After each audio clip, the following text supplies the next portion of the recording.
Livre sur écoute.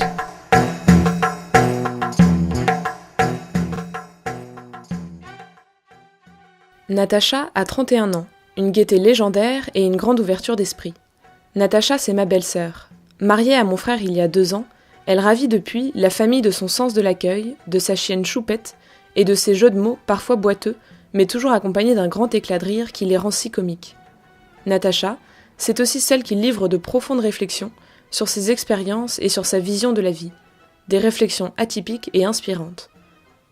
Alors, quand je lui ai proposé de me lire un extrait d'un livre qui l'avait touché, je savais que son choix serait médité, soupesé, et qu'il me surprendrait, me forcerait à dépasser mes idées préconçues. Bingo.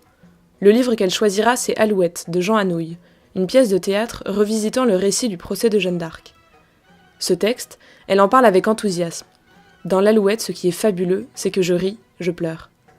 Bienvenue dans le 6e podcast de Livre sur écoute, avec un extrait de Alouette de Jean Anouilh, lu par Natacha.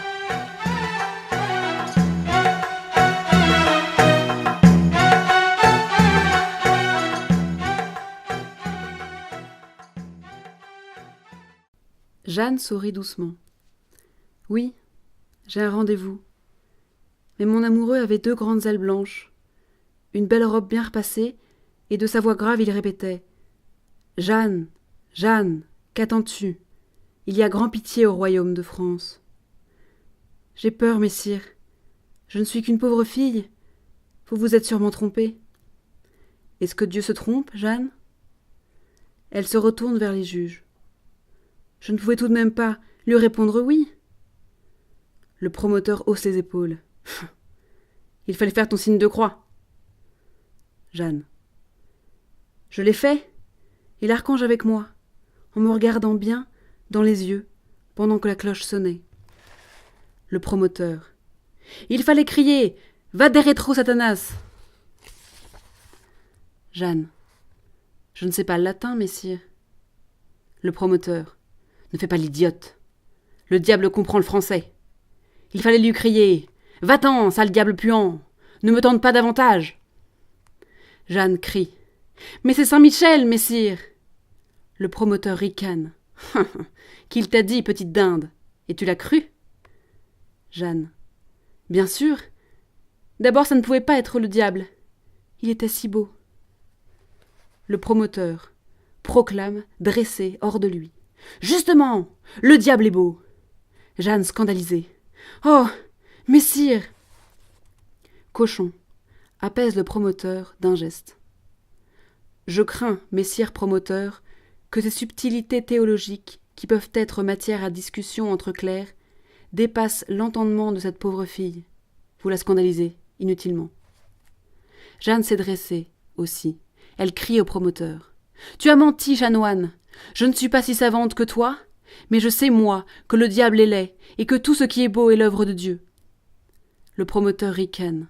« Ce serait trop facile. » Il ajoute. « Et trop bête. Crois-tu donc que le diable est bête ? Il est 1000 fois plus intelligent que toi et moi réunis.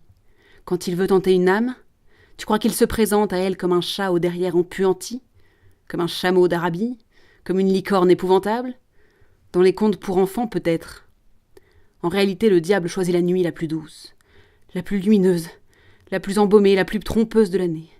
Il prend les traits d'une jeune fille toute nue, les seins dressés, insupportablement belle. Cochon l'arrête sévère. « Chanoine, vous vous égarez. Vous voilà bien loin du diable de Jeanne, si elle en a vu un.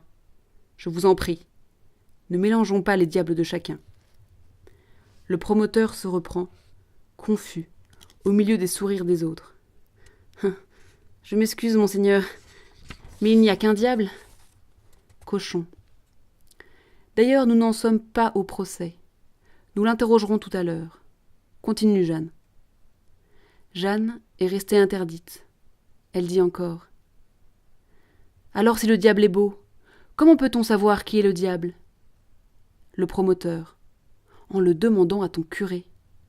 Jeanne. On ne peut pas le savoir tout seul ? Le promoteur. Non. C'est pour ça qu'il n'y a pas de salut hors de l'église. Jeanne.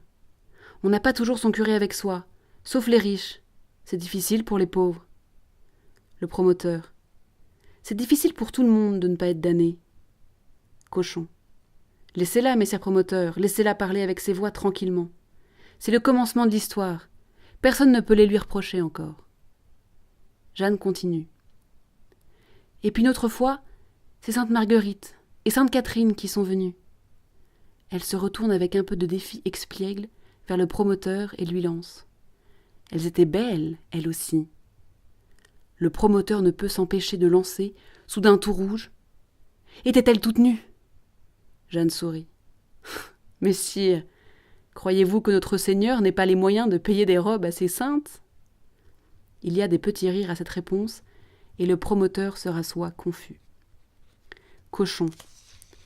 Vous nous faites tous sourire, vous voyez, messieurs promoteurs, avec vos questions.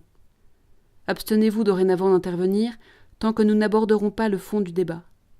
Et surtout n'oubliez pas que dans cette histoire, même en la jugeant, surtout en la jugeant, nous avons la charge de cette âme qui est dans ce petit corps frêle et insolent. Quelle confusion risquez-vous de jeter dans cette jeune cervelle en lui insinuant que le bien et le mal, ce n'est qu'une question de vêtements. Nos saints sont généralement vêtus dans leur représentation habituelle. Je vous l'accorde, mais Jeanne lance au promoteur. Notre Seigneur est bien nu sur la croix. Cochon se retourne vers elle.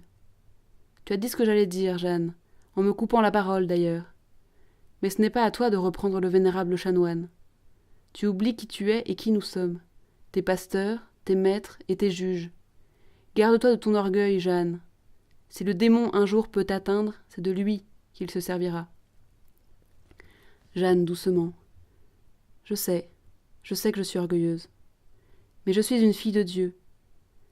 S'il ne voulait pas que je fusse orgueilleuse, pourquoi m'a-t-il envoyé son archange flamboyant et ses saintes vêtues de lumière? Pourquoi m'a-t-il promis de convaincre tous ces hommes que j'ai convaincus, et d'aussi savants, d'aussi sages que vous, d'avoir une belle armure blanche, don de mon roi, une fière épée, et de conduire tous ces vaillants garçons au milieu de la mitraille, toute droite sur mon cheval? Il n'avait qu'à me laisser garder mes moutons et à filer près de ma mère. Je ne serais jamais devenue orgueilleuse. Cochon. Pèse tes paroles, Jeanne, pèse tes pensées. Tu accuses ton Seigneur maintenant. Jeanne se signe. Qu'il m'en garde. Je dis que sa volonté soit faite, même s'il a voulu me rendre orgueilleuse et me damner. C'est aussi son droit. Le promoteur ne peut plus se retenir. Épouvantable! Ce qu'elle dit est épouvantable! Dieu, peut-il vouloir damner une âme? Et vous l'écoutez fanfrémir? Messire, je vois là le germe d'une affreuse hérésie qui déchirera un jour l'Église. L'inquisiteur s'est levé. C'est un homme à l'air intelligent, maigre et dur, qui parle avec une grande douceur. Écoute bien ce que je vais te demander, Jeanne. Te crois-tu en état de grâce en ce moment? Jeanne, toute claire, demande. À quel moment, messire? On ne sait plus où on en est. On mélange tout. Au commencement, quand j'entends mes voix, ou à la fin du procès, quand j'ai compris que mon roi et mes compagnons aussi m'abandonnaient, quand j'ai douté, quand j'ai abjuré et que je me suis reprise? L'inquisiteur. N'élude pas ma question. Te crois-tu en état de grâce? Il y a un silence chez tous les prêtres qui la regardent avidement. Ce doit être une question dangereuse. L'advenu se lève. Messire inquisiteur, c'est une question redoutable pour une simple fille qui croit sincèrement que Dieu l'a distinguée. Je demande que sa réponse ne soit pas portée contre elle. Elle risque inconsidérément... L'inquisiteur. Silence, frère l'advenu. Je demande ce que je juge bon de demander. Qu'elle réponde à ma question. Te crois-tu en état de grâce, Jeanne? Jeanne. Si je n'y suis, Dieu veuille m'y mettre. Si j'y suis, Dieu veuille m'y tenir.